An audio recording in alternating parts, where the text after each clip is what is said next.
मर कर भी ना मिटेगी मेरे दिल से वतन की खुशबू, मेरी मिट्टी से भी खुशबू वतन आएगी। ये कहा था शहीद आजम भगत सिंह ने जब उनको फांसी के फंदे की ओर लेकर जा रहे थे। शहीद आजम भगत सिंह कौन थे?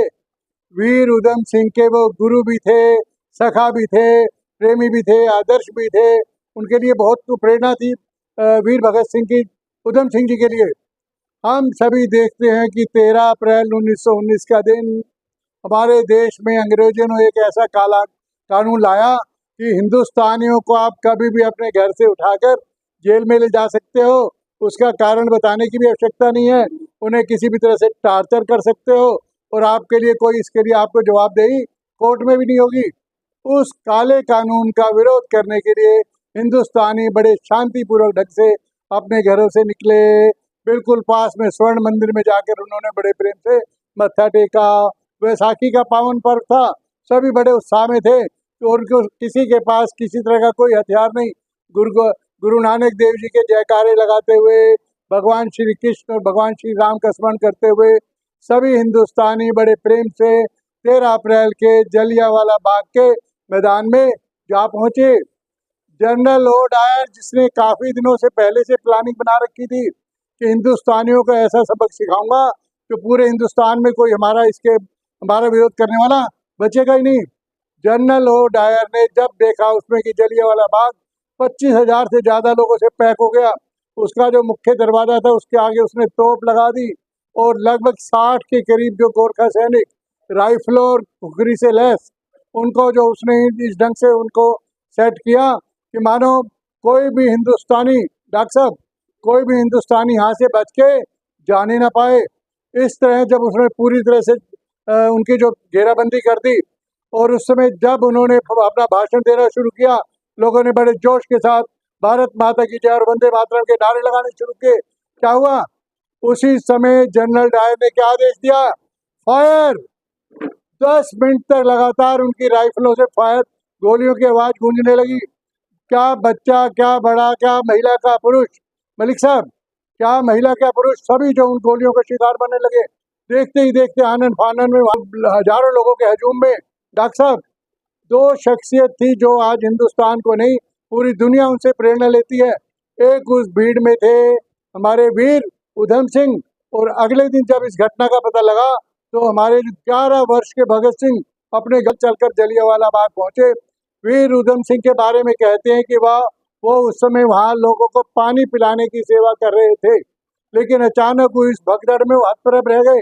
चारों ओर से लाशें, बच्चे अपनी माँ के गोद में रो रहे हैं, पुकार रहे हैं, माँ को गोली लगी हुई घायल है। माँ अपने बच्चे को दबा के, वहाँ एक कुआं था साइड में, लोग बचने के लिए कुएं की ओर भागे, किसी तरह जान बचे, लेकिन बताते हैं उसे मौत का कुआं कहते हैं। आज भी हम देख सकते हैं जलियांवाला बाग में 120 के करीब लाशें उसमें से निकाली गई और वो मौत का कुआं खून से लाल हो गया। ये सब दृश्य देखकर हमारे वीर उधम सिंह की आंखों में खून उतर आया। वीर उधम सिंह ने कहा कि अब मैं भारत माता की जो आन बान शान को जो चोट पहुंचाने वाला जो भी व्यक्तित्व होगा उसका मैं बदला लेकर रहूंगा। अब आप देखिए, उस वीर ने 13 अप्रैल 1919 की घटना और जाकर 31 जुलाई और 31 जुलाई 1940 तब जाकर उसने लंदन के कैक्सटन हॉल में, अब एक तो जनरल ओ डायर थे जिन्होंने फायर का हुक्म दिया था, लेकिन जब उन्होंने उधम सिंह ने स्टडी किया पूरे अखबारों को और सबकी रिसर्च निकालकर कि इसको आदेश किसने दिया था, मिचेल ओ डायर उस समय पंजाब के गवर्नर थे, जिन्होंने जनरल डायर को बिल्कुल सीधा संदेश दिया था, आज हिंदुस्तानियों का ऐसा सबक सिखा दो जाकर दोबारा ये हमारे सामने खड़े होने का साहस ना करे। अब उधम सिंह को पता लगा कि मेरा असली दुश्मन तो कौन है, मिचेल ओ डायर। उसकी तलाश में वो बताते हैं विश्व के अनेकों देशों में भी गए, बिल्कुल गरीब परिवार से थे। अब आप सुनेंगे कि उनका बचपन कैसा था तो आपकी आंखों में आंसू आ जाएंगे। बचपन में जब उनका जन्म हुआ, मात्र 4 साल की आयु में उनकी माता चल बसी। उनके पिता उनको, उनके पास ज़्यादा धन धान्य के संसाधन नहीं थे। उनके पिता उनको अमृतसर में लेकर आए, जहाँ खालसा पंथ का फ्री का निःशुल्क का स्कूल चलता था। एकमात्र सहारा इस दुनिया में उनके बड़े भाई, वो भी भगवान को प्यारे हो गए। अब वो उधम सिंह इस दुनिया में केवल अकेले रह गए, लेकिन वो अकेले नहीं थे। पूरी भारत माता का दर्द उनके सीने में था।